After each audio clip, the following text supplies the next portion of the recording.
Okay, we should be live now. So, Justin, welcome back. Thanks It's for good to having me have back you here. on. We missed last week. I was on a cruise and then we couldn't meet back up to get to do a live last week. So it feels like a long time since we've chatted. It's been a long time, but it's good to see you. I'm glad you had fun. Welcome back from your cruise. Today, we're talking about best practices, specifically with rental properties. I'm sure you've made some mistakes, as I know I have along the way. Been a little over a 7-year journey now. And would you like to kick it off? Something you think is really important? Just do it every single time. Yeah, I think for now, and I was just meeting with a friend of mine who just bought a triplex. And for me, what I did is this is the wrong way to do it. I scaled and then stabilized. So the best practice would be get your building, stabilize it first, meaning you get all the units filled up. You make sure you're stabilized with your understanding the property management reports. You got the insurance set up. You've got your bookkeeping all set up. Before you ever buy the next property, have that all stabilized, then build up the liquidity, then purchase the next one. My whole investing career, really the first 6 years, I never stabilized anything. I was just running gun, next one, next one, next one. Before it even stabilizes, sometimes I'd even sell it 1031 into another one. So stabilization, knowing what I know now, is massive. Yeah, I was very similar. I bought a whole bunch of stuff. There was a point where I was buying a property a month. Hmm. That was too much considering I didn't have any money. Yeah. And I never really stabilized stuff. I'd get it to be better than it was, and then I'd pull money out, and then I'd go buy another deal. And that's a recipe for disaster. But I see a lot of people, especially younger folks, that are trying to do that, and they're trying to repeat the madness that we did. And it's just like it's not a great life plan. Yeah. Basically, what I learned is I scaled problems, because if you don't fix it, you're just creating a new problem, right? So, it took me a long time to figure that out, but I finally figured it out now. And actually, by having less properties and be able to dive deeper into properties, I'm getting better at the at least managing the manager. So back to best practices is yes, if you do have a property manager, you work with the property manager, you look at the property management report. I know when I was in the growth phase, I wasn't even really looking at it. The money was coming in. If everything seemed right, just run and gun, look at the next one. But now what I'm doing is actually going through the management report and looking at all these expenses that have been coming up. And so I'm like, man, there is a ton of these expenses that I shouldn't be paying for. There's ones like, there was a broken door that came up. I'm like, how does a door get broken? So then it's like auditing the property manager and be like, hey, did you check to see, did they kick the door in? Or did it just fall off the hinge, right? Like if it falls off the hinge and there's no like damage to the door, okay, fine, maybe that's a normal wear and tear. The probably the biggest one I get though is how many almost once a month, I'm getting clogged toilet. Now, the clogged toilet tends to be people with kids, like foreign objects that they're throwing in there. And so now every time I'm going with the property manager, like before you even uh, go and take care of the issue, ask them what happened, get pictures of the issue. Then when you go there, audit that that's actually what happened, and then let them know if they caused it, they would be billed back. And then once that's true, make sure it actually gets billed back. So, because I wasn't doing that before, now that I'm actually monitoring it, it's amazing how they're monitoring it now. Yeah, and something that I do that I think is a best practice that comes before even all that is when Hmm. you buy a property, walk every unit. Exactly. When I was getting started, I think the very first building, I walked all 12 units, and then the second building, I walked like two. Hmm. And the building I bought as second building was super run down. So I was like, all these are going to be really bad. And I ended up finding out that they were worse than I thought they could have been. So I see a lot of folks online. They're like, well, I'll walk a summative amount of units. So let's walk like 6 of 8 units or 5 of 10 or whatever the number is. Right. And they end up getting shown the best of the crappy units. And that's not good. Now Yeah. you don't have a proper budget because you think, oh, well, majority of these units are all good, so the rest of them have to be good. And they just don't show you the burned out ones. Or I bought a building, I didn't know there was a burned out unit. Yeah. Oops. Well, that's Doesn't matter. the magic where, the agent, the seller agent's like, oh, well, we can get you into these units, but there's, a tenant in this unit. We can't get a hold of them. You know, you won't be able to get into that one. And that should be your alarm. Like, that's the one that I need to get into because it's probably an issue. Yeah. And that's happened to me before where they're like, we can't show you this one. I'm like, well, I guess I can't move forward without a Exactly. credit. It's like you guys can either show it to me or we can get a credit. Hmm. Because Yeah. notice in Washington State doesn't take that long. Yeah. So like on my most of the years I think are all in Washington. Like so some of the ones that I'm buying out of state, I never even went to. But what I would do though is still have my property man or my agent would go out there, and we would do a face or Instagram live or whatever camera, Hmm. and we would walk around the whole building. We go into the basement, go into the attic, go into each of the rooms. So I would actually still be able to look at the units before buying it. So if it wasn't physically there, and I'm not going to get 100% of this stuff, but at least I can get a good gauge of what's there. And, you know, and sometimes what's even more important is like the utility rooms, the basement. Like, is there a bunch of clutter already down there? Can you see leaking in there? Some of the other ones is like, hey, do you see upgraded new PEX lines in there, which is awesome, or is it all galvanized steel down there?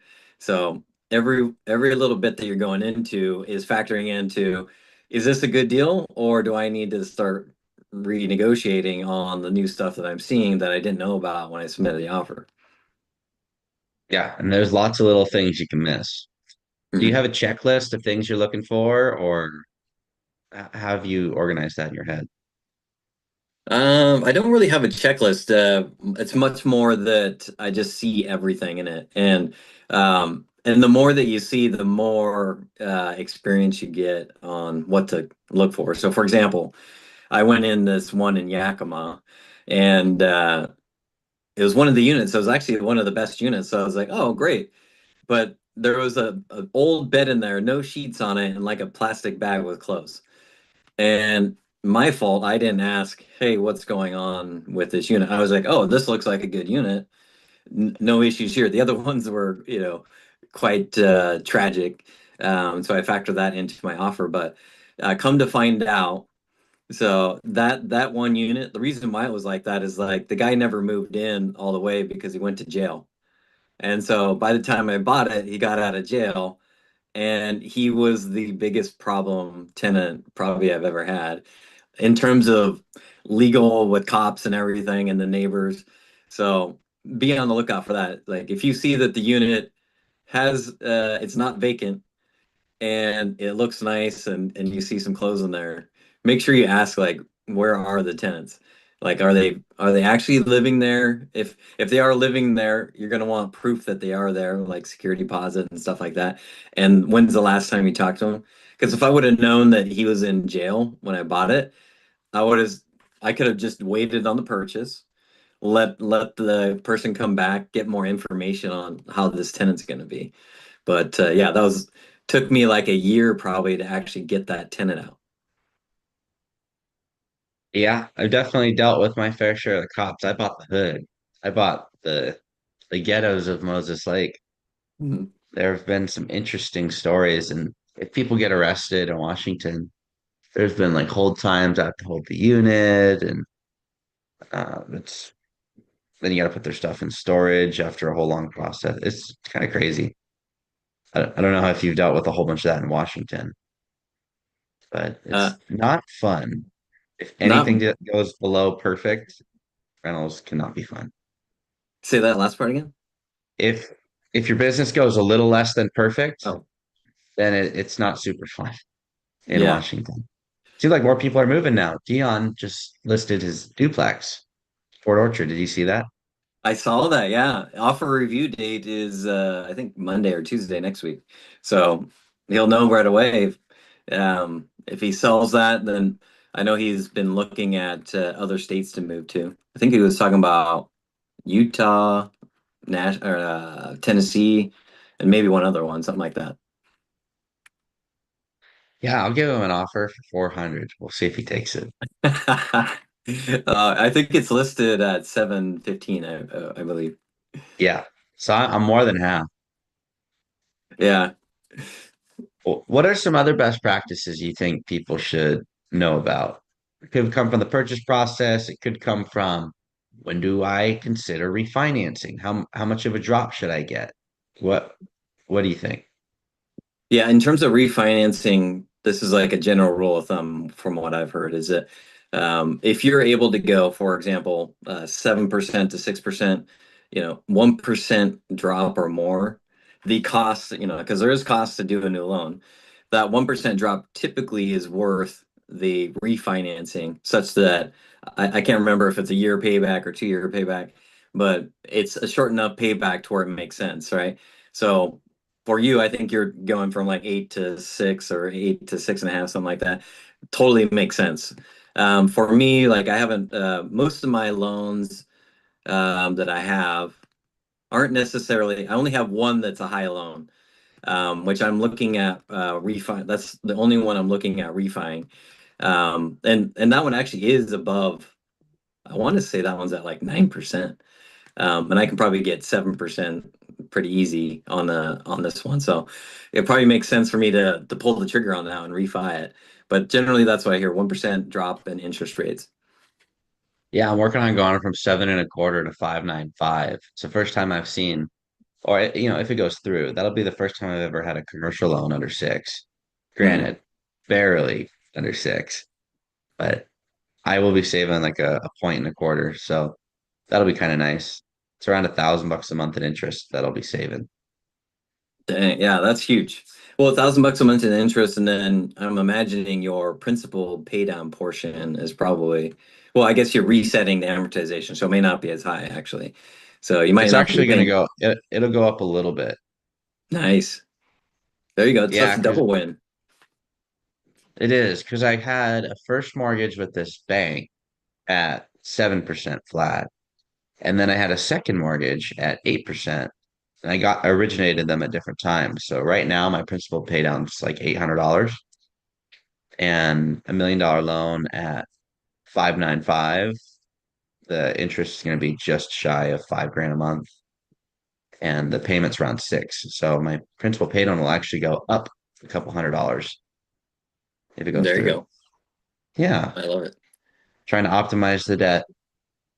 I think a best practice when getting started along those lines is find a way to get into the game. Don't find a bunch of reasons to not. So like if someone wanted to get the best rate and the best deal, they're gonna find reasons not to do the deal rather than find a way to get a cash flowing property that's better than average in your market. And then if you can later, optimize the debt if the opportunity pops up. I've never traditionally gotten the best debt products. I've always paid a higher interest rate, but now I'm in a position to work on refinancing and try and fix that side of it. But it cash flow Mhm. day one.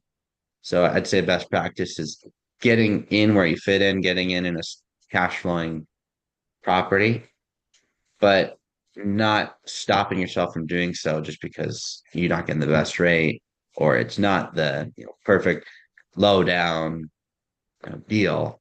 You're doing the Right. deal you can do that moves you forward consistently over time. Yeah. Or, for example, both you and I both buy sometimes distressed properties. So, but those are the ones that you have the opportunity to do well in.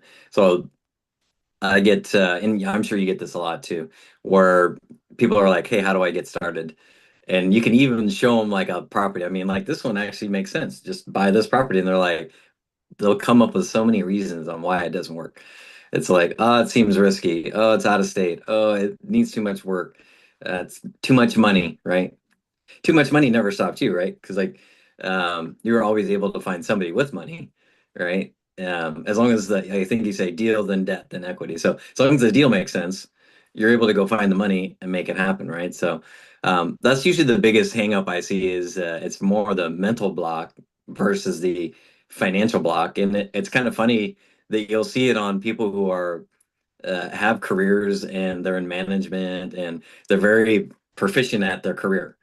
As soon as you put them in this new arena, it's it's like they're very reserved and they don't want to take any risk related to it, which is to me it's kind of ironic. I'm like, this is more simpler because it's just you, the property, and debt, right? Versus, in the business world, there's a lot of other moving parts that are out of your control.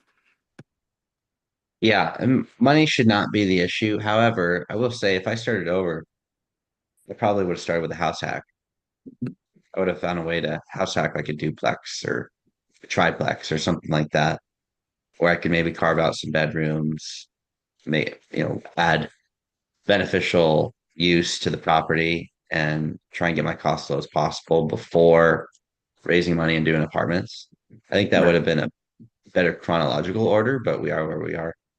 hmm Yeah, you can't change the past, but now you can change the future. So, um, can house hack. I mean, even myself, like my next deal, I'd want a house hack. Maybe not side by side. Maybe it's two houses on one lot. But a house hack, it just makes so much sense. It's like the gateway drug to real estate investing. Yeah, and I've never owned where I've lived to this Mhm. day, never done it. So I'd like to try it. But Are you I are you think, renting right now? yeah, yeah, I rent. Yeah, that's funny. I'm renting right now too. So I have a two bedroom north of Seattle, 1400, because I rented out my one bedroom in Seattle for 1750. So effectively geo arbitraging and lowering my cost structure there because and you're talking about best practices is as you're increasing your income and your portfolio is flatlining on your spend or even lowering it because I think that's been one of my like superpowers is not buying the fancy cars, not getting a nice house that's not cash flowing, and just keep living below my means. That's really been like one of the secrets to being able to buy more properties. Yeah, I unfortunately bought a fancy car brand new and it depreciated by like 400%. So I just traded that in for a used truck. I saw that. Was it a Toyota, a red Toyota truck or something like that? Yeah, yeah. So getting out of the past mistakes. I think Zuber did the same thing. He bought I think it was a nice Mercedes and then paid on that for a while. I feel like a lot of people end up doing that. But if you can, best Yeah. practice, avoid the nice fancy car before your cash flow can pay for it. And not the Yeah. payment, pay cash for it. You're actually, yeah, that's funny because like this morning I literally was looking on Tesla's website because a friend of mine was telling me about they give you online trade-in value like almost no questions asked.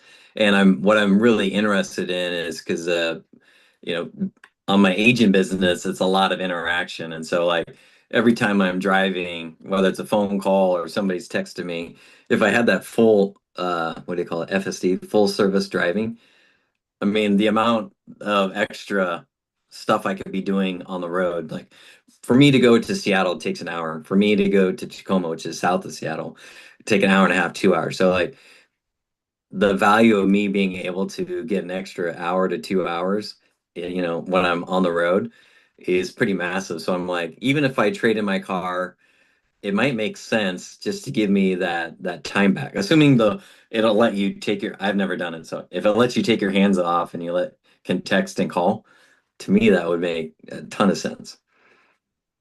Yeah, if you can buy your time back, I mean, that's what this is all about. I don't fully Exactly. trust that yet, but that's just me not being experienced enough in life to know better. So maybe it's going to be amazing. It probably will be eventually.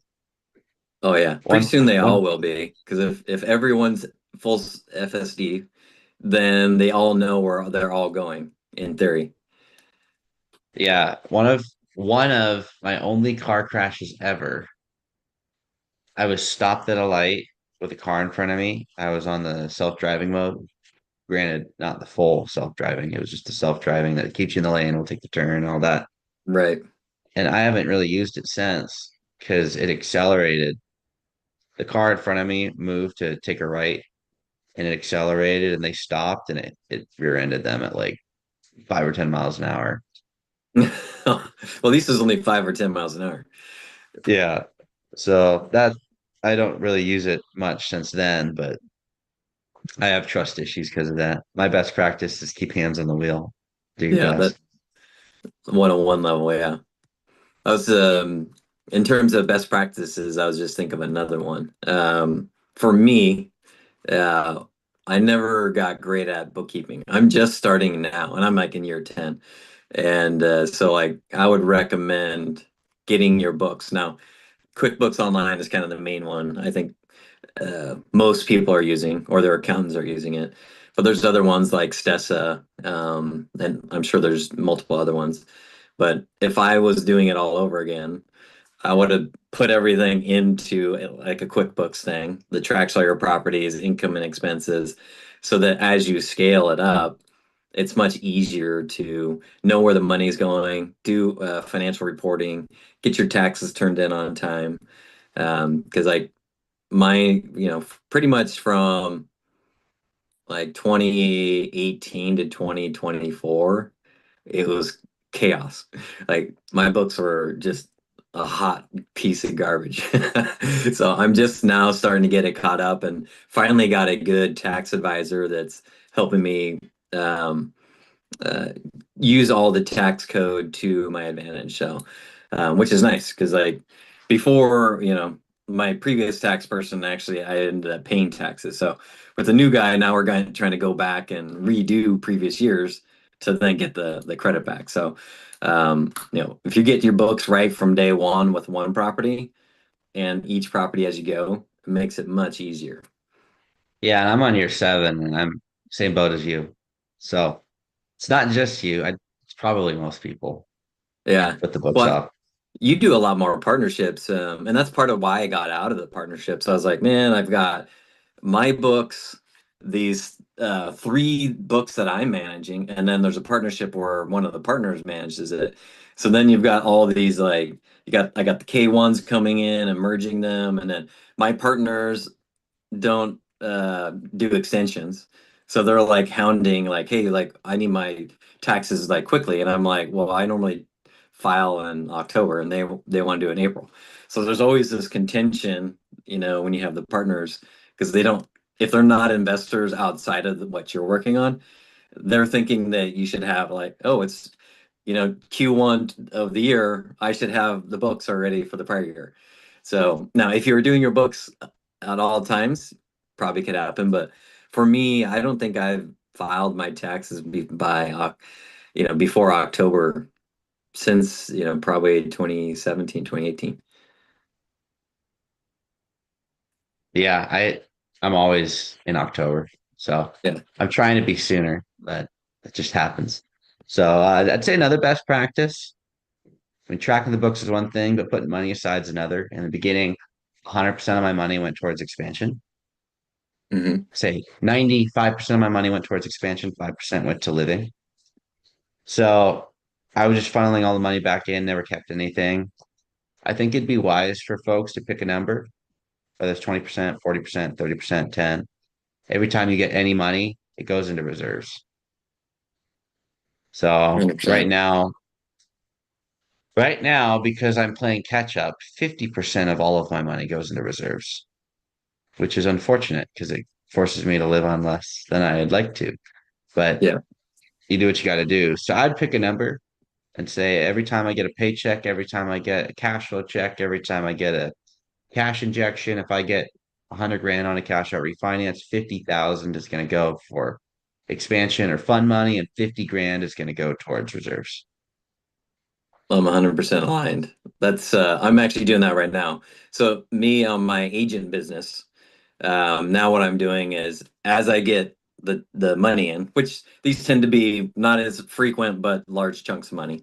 They can range from like 5 to 15,000, right? So like as that money comes in, I take the chunk, pay the credit card off that I had built up, because there's cost of getting the business, and then I'm taking a chunk to live on, and then a chunk now I'm putting it into my cash value life insurance policies, such that trying to build a reserve like you're talking about, because I never really had reserves. My reserves I would do were lines of credit. Mm.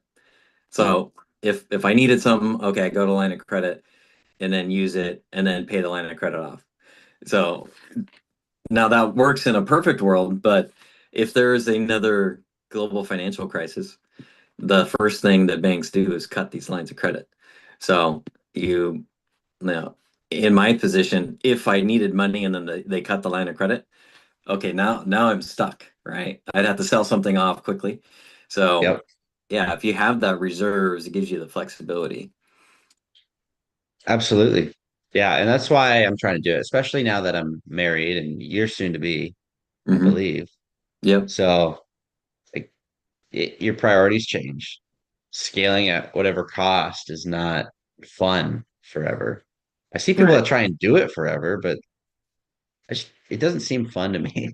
Like you keep on rolling the dice and eventually you Yeah. lose. Like that's Right. not a fun game to play. Yeah. If you're in a casino, the longer you're in there, the increasing the probability you're going to lose money because it's weighted in their favor. So yeah, you're totally right. Now, um, for me, like I've been on a reducing right size in the portfolio. Once it gets fully stabilized, I'm imagining I'll still buy more in the future, but not with the intensity and the vigor that I was doing before. And then if you get into a position, and this is where I believe like Dion is like he can't spend all the, I think it's like 20,000 or something a month.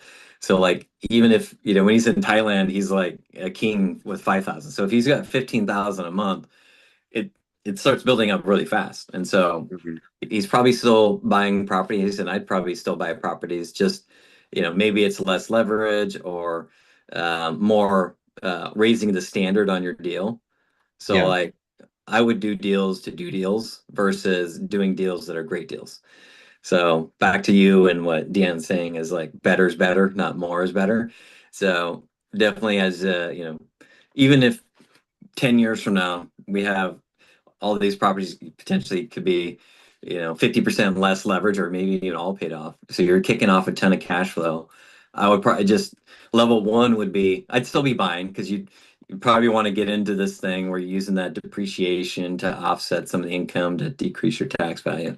But I would probably keep it to a minimum such that I'm able to enjoy life as well. So because what I've realized is like there's a lot of a little bit of times taking up with all of them. So if I could get less with more, that would be pretty cool. Yeah, I did some reflection. If I had stopped at 81 rentals, the 81 by 21 that I Mhm. coined with bigger pockets, well, if I had stopped there, I would have been wealthier than I am today, Yeah.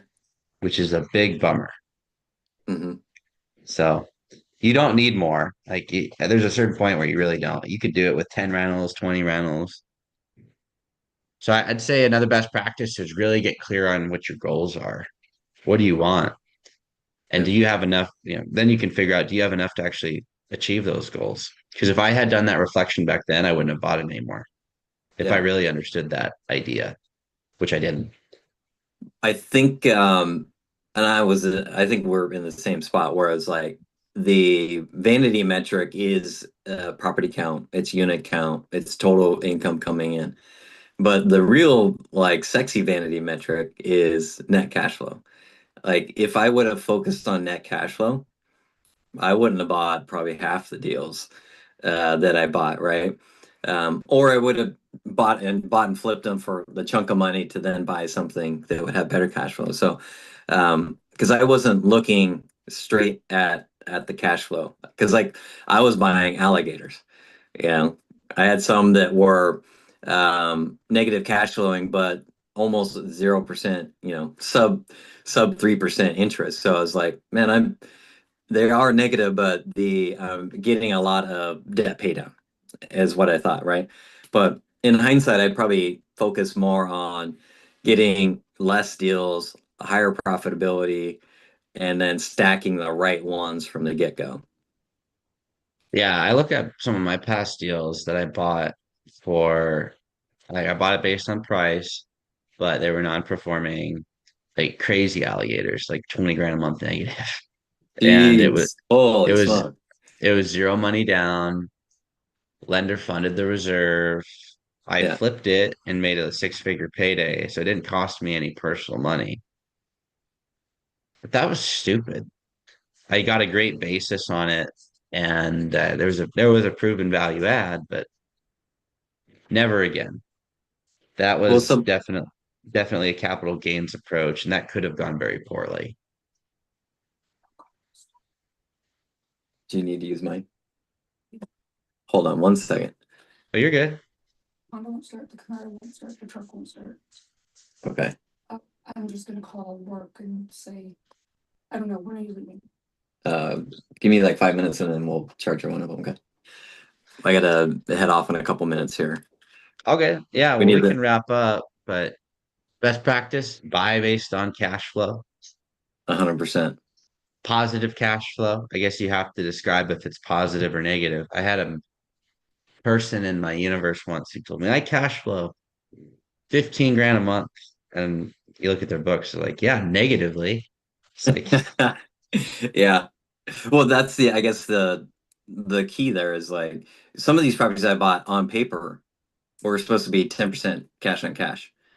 One yeah, after you get through the first year and you look at the books, you're like, whoa, these are not, it's not even positive, right? Because you have one like a furnace go out or a hot water heater, and then you're totally wipe out a year, maybe 2 years of income. So, yeah, once it's like need to buy it, focus on the cash flow, but then making sure it actually cash flows. yeah. Yeah, you got to make sure that you actually have profit at the end of the day. I'm going through that right now. My 39 unit, it's paying for itself. It really should be cash flowing like 80 grand a year, but I just had to redo a roof. I had a unit that got gassed out by the cops, and when they destroy your door and your window, and you Dang. have to get professional cleaners, and you blow like 8 grand on a unit, which Yeah. is dumb. You have to pay for it, even though the cops did it. So Yeah, once you get the hazmat crew in there, it's gonna be toast. Yeah. There's only yeah, certain companies that are hazmat approved and all that, right? So, yeah, the tenant got tear gassed, and now I think they got arrested or moved. They're gone. I didn't want to deal with it, so I had my manager deal with it. But you got to write the check. So luckily, the property paid for it. But yeah, things don't always cash flow like you think they will. With that, I'll let you go. all You right, got to go man. make things happen. But it was good to see you. Likewise. Yeah, All right. have a good day. I'm going to jump the car here. Apparently our battery's dead, so